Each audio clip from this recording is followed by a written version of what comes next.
자, 여러분 안녕하세요. 알파 오메가입니다. 오늘부터는요, 팔란티어에 관련돼서 약간 조금 심도 있는 그런 영상을 한번 올려보고자 준비를 했습니다. 일단은 그 스킹 알파에 이렇게 파트 1이라고 해서 이제 올라왔는데요. 이걸 좀 보니까 양이 조금 많아요. 평상시에 다른 글들보다. 그래서 아마 제 영상에서는 파트 1, 2로 아마 나누어져서 올라갈 것 같습니다. 자, 서머리를 볼게요. 일단은 그 팔란티어가 가지는 경제적인 혜자가 무엇이 있는지 일단 좀 볼 예정이에요. 그리고 나서 컴퍼니의 플랫폼이 어떤 기능을 가지고 있는지 그것도 좀 보겠습니다. 그 다음에 그 팔란티어의 트로이안 홀스 비즈니스 스트레티지가 뭔지 좀 설명을 좀 드릴 거고, 그 다음에 실제적으로 팔란티어의 그 파운드리를 이용한 그 페라리 회사 있죠, 자동차 회사. 그 회사의 케이스 스터디를 좀 보는 시간을 좀 가질 거예요. 그 다음에 마지막으로는 그 고담과 아폴로 플랫폼이 어떤 건지 설명을 좀 드리겠습니다. 그래서 일단 이번 영상에서는요, 일단 팔란티어가 가진 4가지 혜자, 뭐 알고리즘믹 모드, 거버먼트 모드, 그 다음에 스위칭 코스트, 이건 이제 전환 비용이라고 하는데 그거에 대한 혜자, 그 다음에 네트워크 이펙트 모드, 이렇게 4가지를 좀 알아볼 거고요. 그 다음에 트로이안 홀스 스트레티지가 뭔지 이 영상에서 한번 좀 알아보도록 하겠습니다.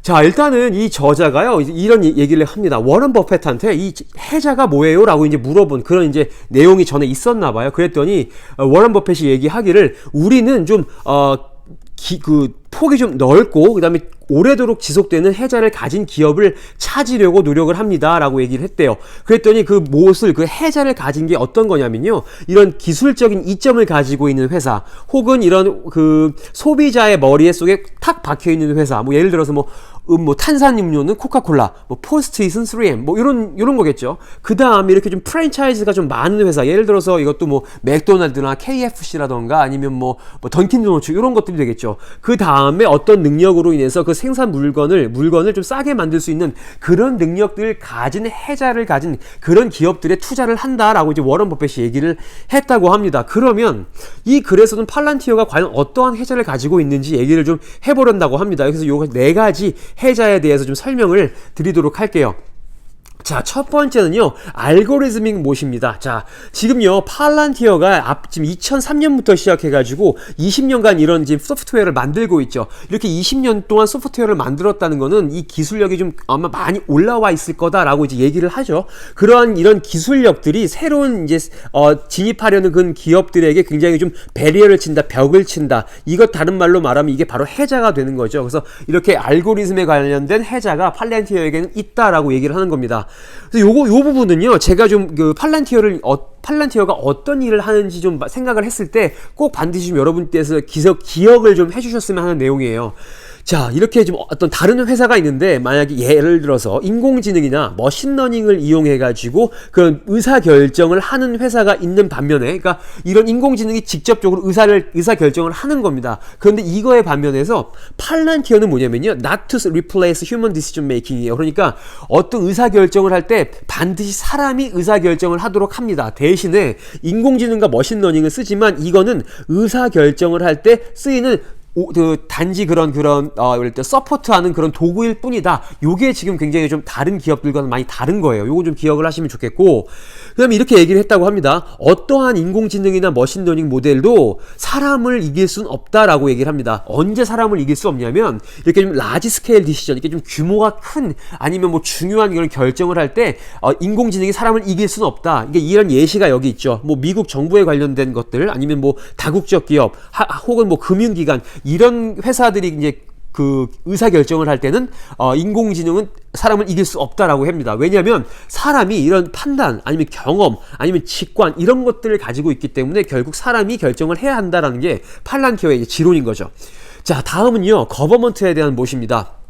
자, 지금 팔란티어가요, 거버먼트에 이제 소프트웨어를 이제 공급하기 위해서 굉장히 좀 많은 제약이 있었어요. 첫 번째가 뭐냐면, 굉장히 많이 돈이 듭니다. 일단은 이게 팔란티어에서 그 정부를 꼬시기 위해서 자기들이 막 인력도 보내고 소프트웨어도 좀 공짜로 써봐 이렇게 하면서 이렇게 막 보내거든요. 거기서 일단 막대한 좀 비용이 발생을 했고, 두 번째가 이제 정부기관 이런 데서 이제 요구하는 이런 커스터마이즈, 그러니까 파운드리를 약간 좀 이렇게 자기들이 쓰기 편하게 좀 바꿔달라고 하는 이런 요구사항도 맞췄어야 되고, 그 다음에 굉장히 복잡한 이런 규정들도 준수를 해야 된다. 이런 것들이 굉장히 좀 거버먼트 이런 그런 거 좀 뚫는데 힘들었는데, 하지만 팔란티어는 이런 것들을 다 이겨냈다라고 얘기를 하는 거죠. 그러면서 결과적으로 여러 가지 이제 에이전시방에 일을 하게 되었습니다.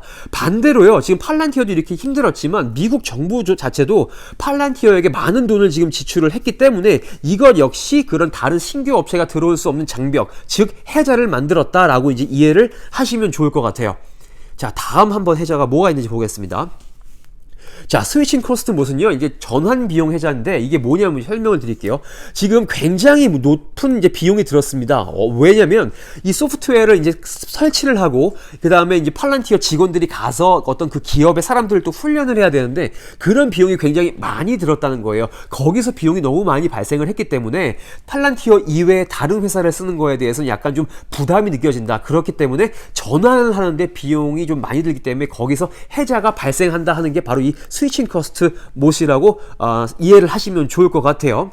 자, 이런 데이터 인테그레이션, 그러니까 데이터를 통합을 하겠죠. 어떤 기업의 데이터를 통합을 하고 소프트웨어를 이제 좀 이제 설치를 하고, 이런 것들이 굉장히 이제 굉장히 좀 필수적인 요소인데, 이런 것들 자체, 이런 과정들 자체도 굉장히 좀 안 보이게 이런 해자를 설치하는 것들이다라고 이제 얘기를 하죠. 그래서 어떤 기업이 팔란티어에 락인이 되면, 완전히 이제 이 팔란티어를 쓰겠다라고 얘기를 하게 되면요, 그 기업도 팔란티어가 너무 그 기업 안으로 깊숙이 들어와 있기 때문에 그 플랫폼을 포기하기가 굉장히 어렵다, 복잡하다라고 이제 얘기를 하는 겁니다. 그래서 이제 다른 회사로 못 갈아탄다라는 걸 얘기를 하는 거예요. 자, 여태까지 20개 회사를 이제 봤더니요, 그 6.6년 동안 이제 팔란티어를 한번 계약을 하면 계속 이제 계약을 연장을 했다고 합니다. 거기에 더불어서 아마 3.5년 정도를 추가적으로도 추가를 했다고 해요. 그러니까 보통 보면 10년 정도까지 지금 이제 한번 계약을 하면 빠져나갈 수 없는 그런 약간 좀 무시무시한 팔란티어의 그런 비즈니스 모델을 얘기를 하고 있는 겁니다.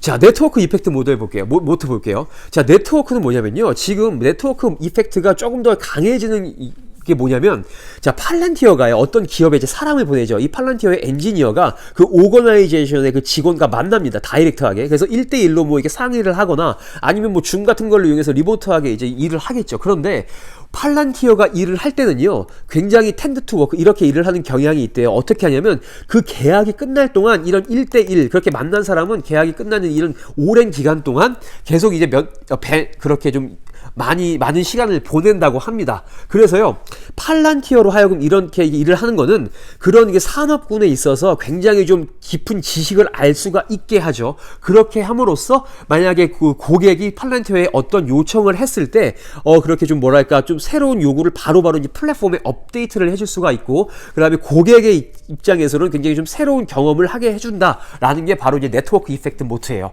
그렇게 이해를 하시면 될 것 같고, 결과적으로 사람이 이제 팔란티어에게 걸어 들어오잖아요. 팔란티어 한번 써볼까라고 했을 때 이게 만약에 끝까지 가게 된다면 그 커스터머로 하여금 팔란티어를 떠나지 못하게 하는 그런 굉장히 좀 강력한 본딩 역할이 있다라는 거를 이제 본딩 역할이 있다라고 이해를 하시면 될 것 같습니다.